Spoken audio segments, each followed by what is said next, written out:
Hello MKpers, welcome to MK Podcast bersama Hairil, Manajemen Pariwisata semester 3. Boleh tepuk tangannya dulu teman-teman semua.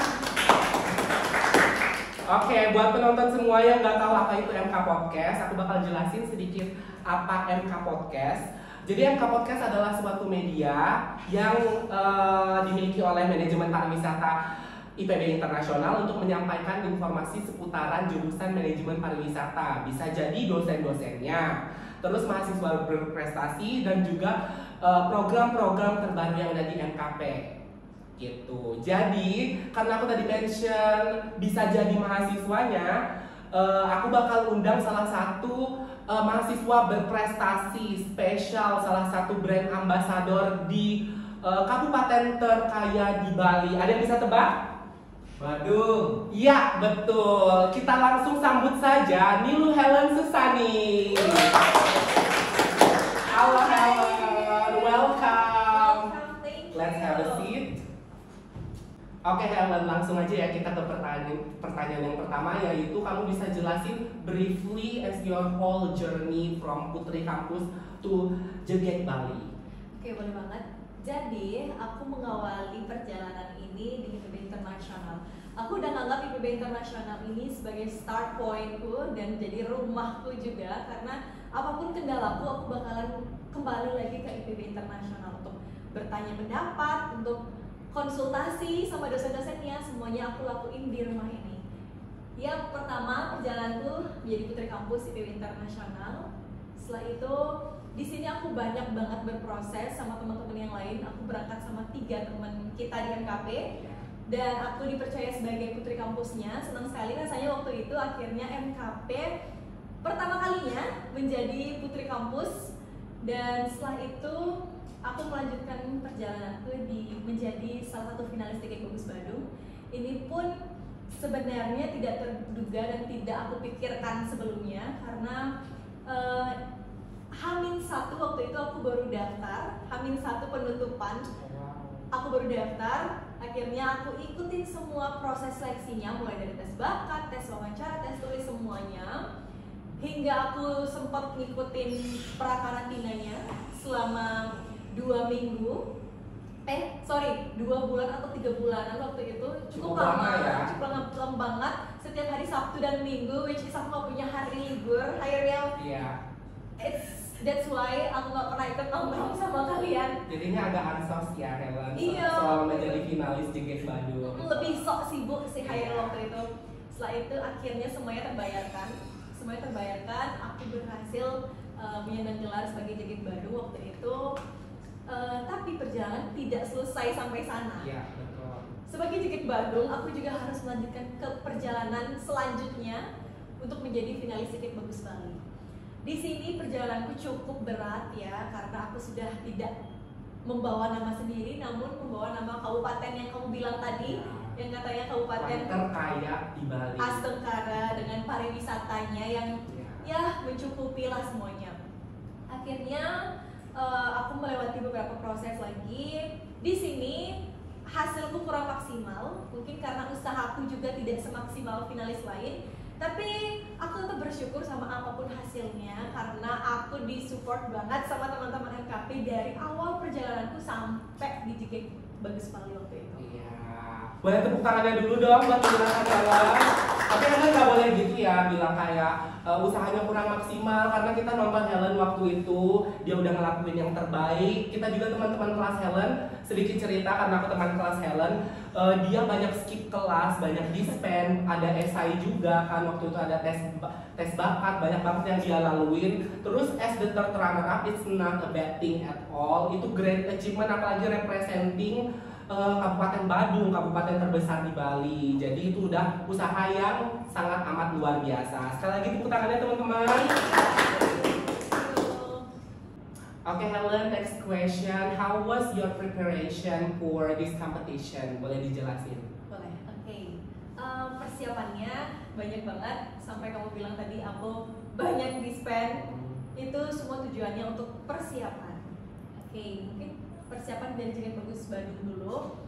Di sini aku memulai semua persiapannya sendiri, karena waktu itu aku memang membawa namaku sendiri. Aku mempersiapkan diri mulai dari belajar catwalk sendiri. Setelah itu aku belajar waktu itu ada presentasi esai juga. Aku dibantu banget sama salah satu staf kemahasiswaan IPB Internasional, Miss Natih. Thank you so much Miss Natih. Waktu itu aku dibantu banget buat esai. Dan setelah itu ada tes bakat juga. Aku mempersiapkan tes bakat waktu itu sama partnerku yang aku ajak berjuang bareng-bareng di Bandung. Dan akhirnya it's worth, aku hasilnya mendapatkan gelar Best Catwalk juga waktu itu. Teman-teman juga pada nonton semua. Setelah itu di Bali, di sini persiapannya cukup padat dan cukup banyak karena agendanya banyak banget. Mulai aku persiapkan video promosi, which is itu aku persiapannya pas kita lagi liburan. Jadi jadwal kuliah tuh nggak terlalu terganggu, cuman liburan tuh yang terganggu. It's okay. Tapi ini juga dibayar sama hasilnya. Di Bali akhirnya Badung berhasil memperoleh gelar Best Video Promosi. Tepuk tangan dulu dah. Best Video Promosi sama Best Catwalk ya. No, di Bali tidak ada gelar Best Catwalk tapi Best Performance. Jadi Best Catwalk tadi di JGX Bandung. Iya, betul. Setelah itu banyak juga perjuangan lainnya. Waktu itu sedikit cerita ya, Hairil, fun fact. Jadi waktu itu ada tes bakat di Bali dan bakatku dibilang cukup ekstrim. Wow, apa tuh? Pokoknya kontemporer dan kita ada beberapa liftingan, which is kita harus melakukan beberapa atraksi yang menurutku membahayakan juga. Aku sudah mulai berlatih 2 bulan sebelum tes bakat itu, namun H-1 aku tampil, kita ada gladi bareng sama teman-teman di sana.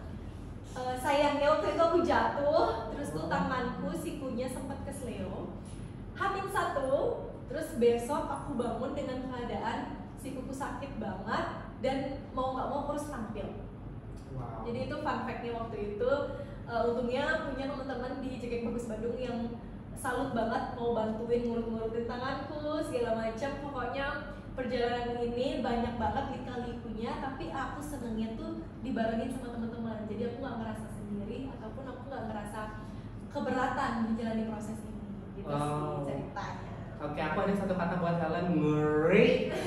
Ya nggak ngeri banget sampai jatuh-jatuh gitu ya. Berarti kamu kayak agak-agak atraksi gitu ya di ajang bakat itu. Iya, benar. Selain itu kamu tadi juga mention kamu Best Catwalk. Boleh nggak kasih kita lihat catwalk kamu? Atau aku as a pageant lovers yang Helen tahu, biasanya kalau beauty pageant kayak salah satu delegates dari negara itu punya catwalk yang ciri khas gitu, kayak Catriona Gray ada lava walk dan slow motionnya, terus di Indonesia ada Wulandari Komodo walk. Terus Helen ada nggak misalnya kemacetan Canggu walk gitu, atau Pasar Badung walk gitu, kan bisa jadi. Ada nggak kalau Helen? Ada. Waktu itu coachku sendiri sempat ngajarin aku catwalk, katanya ini namanya jalan kepiting.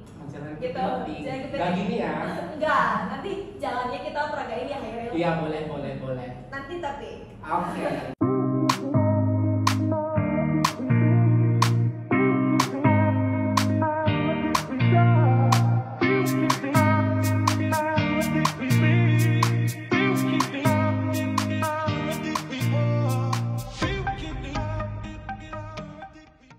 Oke, Uncovers itu tadi catwalk Helen, catwalk kepiting yang sekali lagi keren banget. Tapi pastinya nggak gini ya tangannya, jadi harus anggun, ya nggak Helen?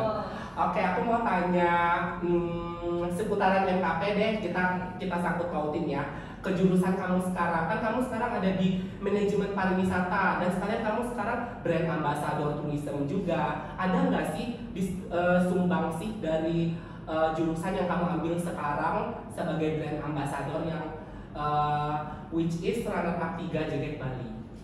Pastinya ada banget, karena yang aku ikut ini kan duta pariwisata. Jadi sebagian besar ranahnya emang di pariwisata.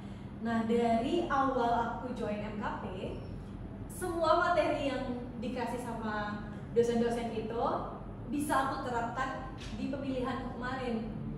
Jadi banyak banget hal yang berkaitan, mulai dari pentahelix yang gitu-gitu, real 4A, Sasa pesona. betul, pakai banget, pokoknya semuanya pakai banget waktu itu. sampai ada satu tes, ini tesnya dibilang cukup ekstrim, tapi materinya tuh hampir semua pernah kita pelajarin. Waktu itu aku ingat banget aku dapat keywordnya aksara Bali. Nah ini kan emang agak general, tapi aku kaitkan ke salah satu pelajaran yang Pak Semara pernah kasih ke kita. Oh, apa tuh pelajarannya? Yang masalah setiap destinasi wisata harus punya aksara Bali, tulisan aksara Bali di judulnya. Nah aku kaitkan sama itu ke Trihita Karana waktu itu. Jadi menurutku it's really work. Aku bisa belajar di MKP, habis itu aku ikuti ajang ini. Akhirnya aku bisa menerapkan semuanya di ajang ini dengan kecepatan berpikir waktu itu, karena itu keyword speech, aku harus meng-explain kalimat tersebut dalam 1 menit. Akhirnya aku bisa meng-explain itu dengan kata-kata Pak Semara waktu itu yang akhirnya tiba-tiba muncul di pikiranku, dan ya akhirnya aku bisa meng-explain dalam 1 menit. Itu salah satu kesenanganku dan kebanggaanku akhirnya memilih MKP sebagai jurusanku. Berarti nggak misal ya gabung di MKP. Ya, dan bener banget kata Helen tadi, kalau misalnya pelajaran-pelajaran yang kita pelajarin itu sangat membantu, even daily basis ya, yang nggak kayak Trihita Karana atau kayak tentang aviation atau tour and travel. Jadi banyak banget manfaatnya di kehidupan sehari-hari gitu.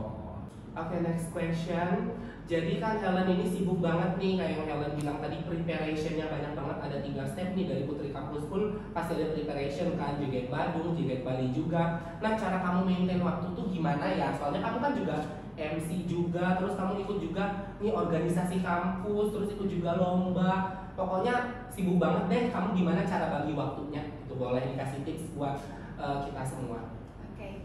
Menurutku ini salah satu pertanyaan yang susah banget, karena waktu itu aku juga ngatur waktunya susah banget. Banyak banget yang harus aku korbankan mulai dari kampus, tapi nggak dikorbankan seluruhnya ya. Aku tetap ikut kampus, aku tetap bisa organisasi, dan aku tetap juga bisa MC yang kamu bilang tadi. Tapi mungkin harus punya jadwal sendiri. Misalnya hari ini aku sudah preparation, besok aku harus fokus ke kampus. Besoknya lagi mungkin kalau ada kerjaan aku harus fokus ke kerjaan, dan besoknya lagi misalnya ada kegiatan di organisasi aku harus fokus di kegiatan organisasi. Jadi sesimpel itu caraku untuk mengatur waktunya. Namun pasti ada kadang satu hari itu tabrakan 3 kegiatan, tabrakan 2 kegiatan. Di sini aku pakai sistem prioritas. Jadi misalnya di mana aku benar-benar harus ada dan harus hadir, aku bakal memprioritaskan yang itu. Tapi kalau misalnya di mana posisi aku bisa tergantikan sama orang lain mungkin, jadi aku menyerahkan itu ke orang yang bisa menggantikan aku waktu itu. Jadi cara aku ngaturnya kayak gitu. Mungkin ya emang bakalan agak hectic banget belakangan kemarin. Aku juga sempat sakit waktu itu, harus bed rest. Jadi aku harus close semua kegiatan waktu itu selama 1 mingguan waktu itu. Ya, jadikan semua pelajaran, gak boleh disesalin, karena apapun yang ada dan hadir itu bakalan jadi pengalaman yang gak bisa keulang lagi. Jadi ya kalau bisa diambil, kenapa harus ditinggalkan? Ya betul, keren banget time managementnya Helen ya. Kalau misalnya aku jadi Helen pun aku belum tentu bisa time management sebaik itu time managementnya, karena waktu itu aku juga dengar Helen emang benar-benar tumbang di rumah sakit, terus banyak skip kelas, tapi dia tetap mengikuti kelas dengan baik, nilainya juga tetap A kan sampai sekarang. Astungara. Oke, aku mau tanya pertanyaan lain nih. Kalau misalnya kamu di atas panggung, agak loncat ya pertanyaannya, nggak apa-apa. Jadi kalau di atas panggung itu kamu gimana handle your situation? Karena kan every person, no matter how confident you are, tapi kamu pasti ada rasa dimana nervous, mungkin kurang preparation, or you have the preparation tapi on the stage blank. Boleh dikasih tips-tips buat kita semua yang entertainer. Oke. Masalah ini aku tentunya masih belajar, karena aku pasti masih deg-degan kalau sebelum naik ke atas panggung. Tapi aku punya satu mindset nih, semakin aku deg-degan mau naik ke atas panggung, jadi levelku akan naik satu tingkat. Betul. Karena terkadang aku mengikuti berbagai kegiatan yang pastinya nanti itu bakalan naik tingkat. Jadi aku berpikir, oke, sekarang aku deg-degan, berarti aku lagi naik tingkat nih. Gitu. nikmatin aja prosesnya. Waktu itu di Cekik Bagus Badung, teman-temanku rame banget. Aku makin grogi, tapi aku nggak tahu kenapa. Waktu aku sudah naik ke panggung dan aku melihat euforianya mereka, deg-deganku tuh seketika hilang gitu loh. Jadi oke guys, I will doing the best for you all gitu. Jadi mindsetku bakalan keganti sama itu, groginya sedikit berkurang. Dan akhirnya aku harus menguasai panggung waktu itu. Aku tekan diriku harus bisa menguasai panggung dan ya it's work. Dan satu hal lagi yang aku selalu terapkan, aku selalu narik nafas sebelum apapun yang aku akan lakukan di panggung seperti Take a deep breath gitu ya. Iya benar, itu really works buat aku. Sebelum aku jawab pertanyaan, sebelum aku opening number, sebelum aku mau catwalk yang muter-muter, harus tarik nafas dulu. Itu sedikit tips dari aku. Oke, ngomong-ngomong tentang opening number, boleh dong. Biasanya soalnya paling unik itu kalau di pageantry itu opening number. Boleh nggak Kak Helen kasihnya keunikan dari seorang Helen kalau opening number? Okay. Boleh dicontohin? Boleh. Ini sempat dinotis sedikit sama temanku waktu itu, karena kan pakai ponytail ya. Terus opening numbernya waktu itu agak menggerak-gerakkan rambut. Gerakan kuda gitu ya? Iya.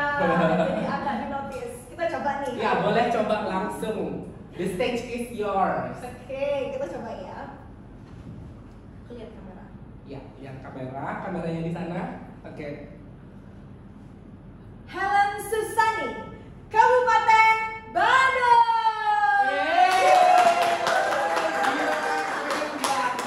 Ya, aku suka banget soalnya aku nonton secara langsung dan aku suka banget gimana kamu nyebutin Badungnya itu bukan kayak cuma Badung, but it's Badung. Oh, kalau aku nggak cocok ya. But it's okay, I represent the universe. Tepuk tangan. Iya, anyways, pertanyaan-pertanyaan lain dari aku denger sempat kayak ada sesuatu yang viral dari Helen, dimana waktu itu UASnya dipindahin sama teman-temannya cuma gara-gara nonton grand final Joget Badung. Gimana tuh story-nya, boleh di spill? Oke, boleh banget. Jadi waktu itu viralnya di koran ya? Ya, di koran, keren banget. Aku juga kaget waktu itu ada temanku yang kirimin aku koran karena katanya ini dapat dari tantenya. Ternyata tantenya udah baca duluan, aku yang belum baca. Di situ judulnya agak menarik, teman-temannya sampai memindahkan jadwal UAS gitu. Itu benar banget, aku juga shock. Waktu itu kan aku harus mengikuti karantina selama 4 hari di hotel, which is aku nggak bisa ikut UAS waktu itu. Real, aku mengorbankan UASku waktu itu, dan aku cerita juga sama teman-teman gimana ya waktu itu aku sempat overthinking aku harus milih UAS atau aku ikut karantina. Akhirnya aku memutuskan untuk ikut karantina, dan waktu itu aku harus tampil di hari Jumat dan teman-temanku harus UAS. Ternyata juga selain UAS ada kegiatan organisasi juga dari pagi sampai sore. Itu waktu itu teman-temanku udah pada bingung banget, mereka mau tetap nonton aku tapi mereka ada UAS. Akhirnya mereka mengkomunikasikan waktu itu sama prodi langsung. Mungkin Triana ya waktu itu ya, Triana yang langsung komunikasi sama prodi, dia ngobrol sama ketua prodi langsung waktu itu, dan akhirnya ketua prodi mengizinkan teman-temanku semua untuk nonton aku dan memindahkan jadwal UAS ke hari berikutnya. Itu aku benar-benar terharu banget. Ternyata teman-temanku aja yang paling ramai waktu itu, dan mereka juga mengorbankan banyak hal biar bisa nonton aku. Akhirnya hal itu dinotis banget sama media waktu itu, karena aku juga sempat nyeritain itu ke media. Setelah itu dinotis, akhirnya dibuatkanlah itu koran yang judulnya kayak gitu. Jadi kesannya viral. Agak unik ya viralnya memindahkan UAS, agak ekstrim gitu. Tapi temennya keren banget, suportif semua. Nggak semua orang nggak kayak gitu, tapi Helen beruntung banget punya teman-teman yang se-ekstrim itu ya. Enggak. Tepuk tangan dulu buat teman-teman. Ya, tepuk tangan. Teman-temannya Helen ada di belakang layar ya teman-teman, nanti kita spill. Oke, Capers, this is our last but not least question for Helen. Nah, untuk Helen sendiri harapan kedepannya gimana nih buat Helennya dan juga buat prodi MKP? Oke, harapan aku mungkin pertama buat prodi dulu ya.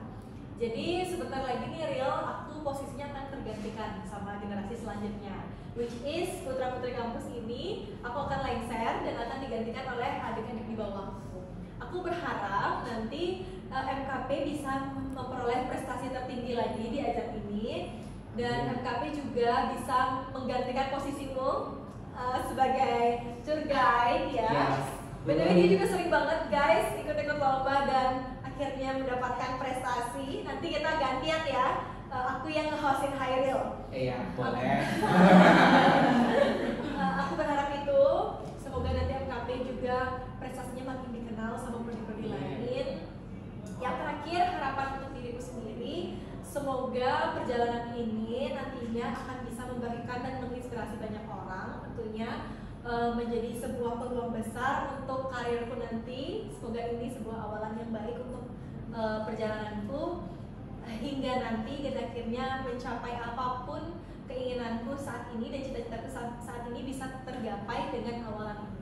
Sekian. Amin, Astungkara. Tepuk tangan dulu dong. Oke teman-teman semua, MKpers, cukup segitu dulu bincang-bincang kami hari ini. Thank you so much Helen udah mau hadir di MK Podcast hari ini. Semoga nanti kita ketemu lagi di prestasi-prestasi Helen selanjutnya, bisa jadi Putri Indonesia, amin. Atau Miss Mega Bintang Indonesia, amin. Atau bisa ke ajang internasional Miss Universe, amin. Oke, sekian itu dulu dari kami. Boleh Helen kita kasih lihat jargon MKP kita dulu sebelum kita tutup? Boleh, kita jaga sama-sama ya teman-teman. Iya. MKP.